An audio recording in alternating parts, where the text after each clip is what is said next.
Yo, it's Bella from the Hope Plug. It's down here with the brother boy Milo. What are you doing, lads? He's going to run us through his story and just tell us a bit about his life. What do you want to know, lad? Just the area you grew up in, bro. Just how you grew up and that. I was born in Blacktown Hospital. Yeah. My family lived in Prospect at that time, if I can remember correctly.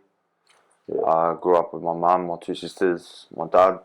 My dad left probably. We used to come back and forth, but he left around primary school time. Yeah. So it was mostly just me and my mum. My mum used to just soldier on, and then we moved from there to Penrith. Yeah. And then lived in Penrith for like year 4 and year 5. And then I moved to the Central Coast, bro. And I lived in Central Coast, but in Sydney, we grew up, Prospect Housing Commission, Quakers Hill. Yeah. Shit like that, bro. And then, moved to the coast, try to get a better life, bro, around like year 6, year 5. Yeah. So you spent your whole primary school years in Sydney? Yeah, bro, yeah. Penrith and Marion Public, for anyone that knows it. It's near Blacktown, so I used to go to Marion Public. Yeah. And then Penrith Public, bro, yeah. Yeah, man. Well, you moved down to the coast, you started high school down the coast? I finished the last bit of year 5 on the coast, and I'd done year 6 on Central Coast, and then went to school probably till about year 8, year 9. Yeah. Yeah, right. Dropped out of school in year 9? Yeah, bro, yeah. Dropped out of school year 9. After that, I tried to do a few behaviour schools and shit like that, but yeah. never really lasted, bro, more than a week or so when I would take off somewhere with the boys or do what I was doing. Yeah, no rock up and that. Yeah, lad. Yeah, fuck it off. What, so, around teenage years, you stopped going to school and that, started running amok a bit? Yeah, bro, that's when I started hanging around the streets, lad, always going out graphing. Started off just small stuff, really, bro. Just searching cars. Always been big on your grapho. Yeah, bro, I always used to look up to graph. I used to love even watching it as a kid, just looking out the window, looking at it, bro. Yeah, fucking But yeah, I started getting into graffiti and just stealing a lot, bro. I was always stealing. Yeah. Always remember, even my nan used to say I was a klepto. Actually, she's going, he has the disease. Just taking shit you didn't even need. Yeah, bro. But I used to just start it off from just small things, stealing and searching cars and that, and then went from there, bro. Started escalating from there. Yeah, right.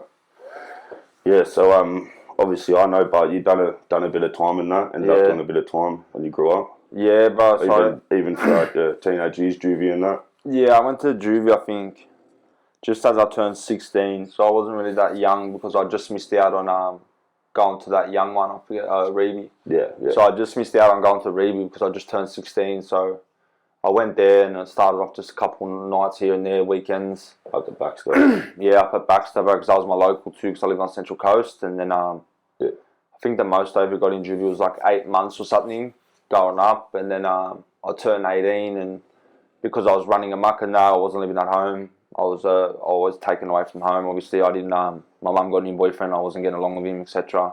Yeah. So I was on the streets, always just out and not going home and that. Yeah. So I turned 18 and I didn't even have an ID. I didn't even have a birth certificate to go and get me ID. Like I didn't have nothing, so I couldn't even do that. I couldn't go to the clubs and that. Yeah. So obviously, I just kept playing up, and I think it was like 2 months or 3 months after I turned 18, I went to jail. Yeah. For the first time for an armed robbery, and I only done, I think it was like a year and 8 months or something like that. Yeah. For that, so I went in when I was 18. I got out when I was 20, and then I was only out for 5 months, bro. Yeah. And that's when I was playing up, and obviously through all the jail years and that, and teenage years, I was bad on the drugs as well. Yeah. So I used to start it when I was younger, just taking pills, smoking pot. Yeah. And then, when I started hanging around older boys, because I was always the younger, you know what I mean, growing up. I was always hanging with boys 3 years older than me. Yeah, 100%. My mindset was always older than the boys around me, so I used to hang with older boys, and they were obviously doing harder drugs, so then I started getting into all the hard drugs, you know what I mean, ice, coke, all the rest of it. Yeah, and I ended up in jail, and then when I got out from jail when I was 20, and I ended up just playing up again, same thing. Straight back into it, yeah. Started just snorting coke, smoking ice. By then in jail, I tried heroin too, so I tried all that stuff, and I was just running amok, and then I was out for 5 months. I didn't even get to have a birthday. I got to have a Christmas, but I got arrested on New Year's night. Yeah. For another armed robbery. Another robbery, and then so I went to jail for that. I didn't even I got out when I was 20 and went back in when I was 20. Didn't even have a birthday out. Nah, yeah, I was only out for like 4 or 5 months, and then altogether my whole sentence was like 6 years, 4 months or something. But they didn't backdate me a year of my old parole, so I copped that as well. Yeah. Right. So big work. Yeah, I was 20, bro, but I was meant to get out in 2022 because I had that one case that I initially got arrested for. Yeah. And that was only 5 years I got. So I was meant to get out in 2022, and then, I got a call down to AVL, and I went down there, and I was a detective and a judge and that, and then I was a detective at the start, and then they questioned me on home invasion, and I said if he's not going to charge me, obviously let me go back to the pod. Yeah. They let me go back to the pod, but then I got mail in there. I got a letter saying that I'll have to go to court for it, and they obviously charged me for it, and I was going to go to trial, actually. I was going to go to trial for it, but then they brought out DNA at the last minute. Yeah. Not worth it. Yeah, it's just not worth it. So I just wanted to get it dealt with out of the way so I could just know when I'm going home, you know, especially had a partner as well. So I just want dates to know. Yeah. And I copped So the 6 6 for an armed years. rob and a home invasion. Yeah, I ended up getting charged for a home invasion later on that I'd done totally even before I got arrested. Before, it was like a couple of months before I got arrested. Yeah, right. So, it came back to bite me in the ass from DNA, and I got another 2 years on top. Yeah. But altogether nearly 7 years for that case, but they all ran it concurrent, so I was lucky in that sense. Yeah. But burnt me on the back run because they said that they'll have to give me more time in jail and less on parole because they ran it concurrent. But at the end of the day, I got a better deal, so yeah, bro, I've done that, and I chopped in hard. Like probably my last couple of years, I just got depressed. Used to chop in the drugs and that. I got 135 kilos, bro, 134 to be exact. Yeah, same photo of you, big bro. And I'm locking into fitness and that, eh? Yeah, bro, and then I just thought, fuck, like I can't get out of jail worse, you know what I mean? Yeah. Like I see even people on the street, like that are chopping in or whatever, and they're getting out of jail looking decent. I think like I'm going to get out fat. Yeah. So, I just locked in, bro, and now I'm like nearly 90, probably like 88, 89. Yeah. But yeah, I was 134, bro, and I just got off all the drugs and that, started training. Yeah, fucking nice. Before I got out, behaved, done my programs and that, so I could get my parole first go. And yeah, bro, got out, done it all, lad, trained. I was even on the bupe injection when I got out. Yeah. And about 3 months probably about 6 months, sorry, after I got out, I got off that. Yeah, fucking nice, bro. You got out, you started doing like fitness stuff, running like group sessions and stuff. Yeah, bro, 100%. One of the boys I know from when I was young was running fitness programs, so I seen it, and it was a lot of like jail-based training, like fitness circuits and stuff. Yeah, circuits, all body weight, like stuff like that. You know, some minimal weights. Yeah. And I said, bro, fuck, I'd love to come. You know, obviously, because I knew him as a kid. He said, come down, bro. He goes, like what I'm trying to push or get involved. He goes, like you're pretty much built for it. He goes, like you just got out of jail, you changed your life, etc. I said, sweet. So I went and done that, bro, and then kicked off for a while there.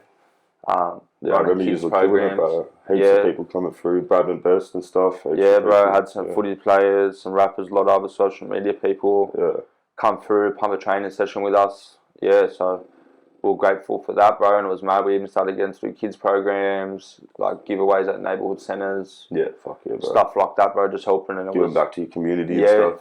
It was mainly based at risk youth, you know, young kids. Yeah, fucking nice, bro. No.